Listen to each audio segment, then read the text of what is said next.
When an adult child sends an accusatory text or email, we want to remember three things. First, we don't have to reply quickly. When we reply quickly, we tend to apologize for things that we really didn't do. There's a difference between a parent apologizing for something they actually have responsibility over and just apologizing to keep the peace. For example, if I have a child that doesn't know how to make decisions and they keep having failures in their adult life because they have no idea how to make a good decision, and they come to me saying, hey, it's your fault. You didn't ever teach me how to do this. And I can say, that's actually true. I didn't teach you how to do it. I made all your decisions because I wanted your life to be perfect. Well, I can accept responsibility for that. You're right, child. I did not do my job teaching you how to make decisions. I can acknowledge it, apologize for it, take responsibility. And if my child will let me, I can mentor them in learning how to make decisions. Now, in contrast, if my adult child keeps getting fired because they don't get their back end out of bed, they're always late for work, they don't manage their money well, so they don't have any money, and then they come blaming me because they're the one getting fired all the time and they're saying it's my fault. This is not my responsibility. It's like, no, this is part of adulting. You get to get up, get to your work, to school, whatever your commitments are.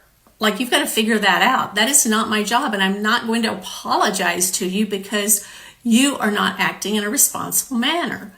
Okay? Number two, we do not answer those texts or email until we feel calm about answering. What I mean by this is when we feel upset, rejected, hurt, sad, angry, whatever we're feeling, when we reread that email, that is your inner system telling you that you need to give it some attention. You need to be nice to yourself. You need to develop some self-compassion so that when you reply to your adult child, you are doing it from calmness and not from these emotions of hurt and pain. Very important. Number three, your adult child's accusation is based on their childhood feelings of whatever was going on at the time. So that's why their memory of an incident is probably always going to be different from your memory of an incident.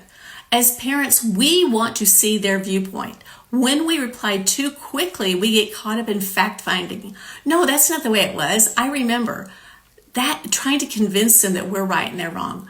That will never help us. And when we reply too quickly, we tend to do that. We do not have to agree with our adult child's viewpoint to understand them, acknowledge them, and validate it.